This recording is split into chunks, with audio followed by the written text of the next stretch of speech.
ایسے لوگوں سے میں کہنا چاہتا ہوں کہ میرے بھائیوں، جو یہ بات کہہ رہے ہیں کہ بھگوان ہے تو دکھاؤ، اللہ ہے تو دکھاؤ، اس کا مطلب اللہ دکھائی نہیں دیتا اس لیے اللہ نہیں ہے، ایشور دکھائی نہیں دیتا اس لیے ایشور بھگوان نہیں ہے۔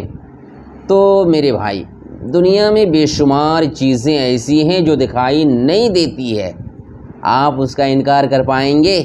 جیسے مثال کے طور پر ہوا دکھائی نہیں دیتی،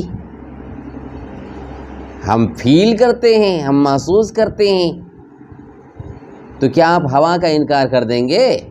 اسی طرح سے خوشبو ہے، بدبو ہے، کہیں سے کسی چیز کی اچھا سینٹ آ رہا ہے، اچھی خوشبو آ رہی ہے، ہم تو اس کو دیکھ نہیں پاتے لیکن ہم اس کا انکار نہیں کرتے، آپ انکار کر دیں گے؟ اسی طرح سے کہیں کوئی سڑی ہوئی چیز ہے جس کی بدبو آ رہی ہے، آپ اسے فیل کرتے ہیں، محسوس کرتے ہیں، دیکھ نہیں پاتے، آپ اس کا انکار کر دیں گے؟ کرتے ہیں۔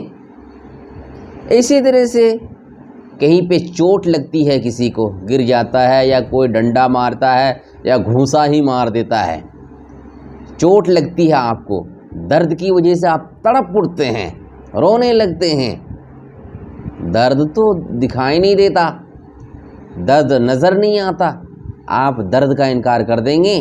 اسی طرح سے غم کا، سکھ کا آپ انکار کر پائیں گے؟ نہیں کر پائیں گے۔ تو یہ چیزیں دکھائی نہیں دیتی پھر بھی آپ مانتے ہیں، آپ کو انکار کر دینا چاہیے۔ تو میرے بھائیوں، اتنی بڑی جو دنیا ہے، یہ جو آسمان دکھائی دے رہا ہے آپ کے سر کے اوپر، کس نے بنایا؟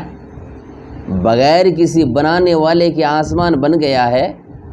اتنی بڑی جو زمین ہے، کس نے بنائی ہے؟ کسی انسان کا نام لے سکتے ہیں؟ یہ جو سورج ہے، چاند ہے، ستارے، سیارے، پہاڑ، جنگلات اور یہ دریا، کس نے بنائے ہیں؟ کسی انسان کا نام لے سکتے ہیں؟ کسی بادشاہ کا نام لے سکتے ہیں؟ نہیں۔ کیسے یہ چیزیں بن گئی ہیں بغیر کسی بنانے والے کے؟ آپ بتائیے، یہ جو پنکھا چل رہا ہے میرے سامنے، کسی نے پنکھا بنایا تب نہ جا کر کے پنکھا بنا۔ اسی طرح سے ٹیبل ہے اور دنیا کی چیزیں ہیں، گاڑی ہے اور کیا کہتے ہیں، سائیکل، موٹر سائیکل، ٹرین، ہوائی جہاز وغیرہ، یہ چیزیں کسی نے بنائی تب جا کر کے بنی۔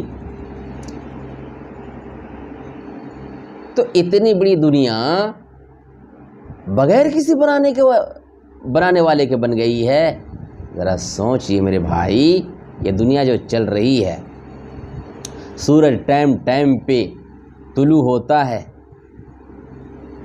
پھر جا کر کے ڈوب جاتا ہے، چاند اپنے ٹائم پہ آتا ہے، رات ہوتی ہے، پھر اس کے پیچھے دن چلا آتا ہے، پھر دن کے پیچھے رات چلی آتی ہے۔ کون ایسا کرتا ہے؟ کون رات کے پیچھے دن کو اور دن کے پیچھے رات کو لگا دیا؟ یوں ہی،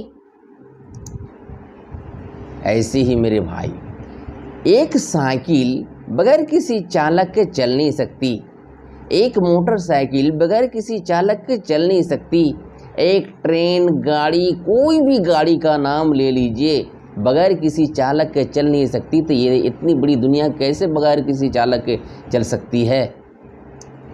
آپ دیکھ نہیں پاتے ہیں، اس وجہ سے اس چالک کا آپ انکار کر رہے ہیں۔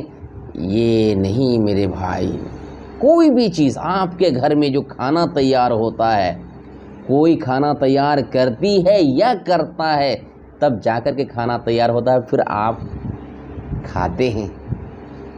تو یہ اس دنیا کا کوئی چالک نہیں ہے؟ سوچئے، اور وہ چالک ہے، اور وہ ایک اللہ ہے، ایک ایشور ہے، ایک بھگوان ہے۔ یہ قرآن بھی کہتا ہے اور وید بھی کہتا ہے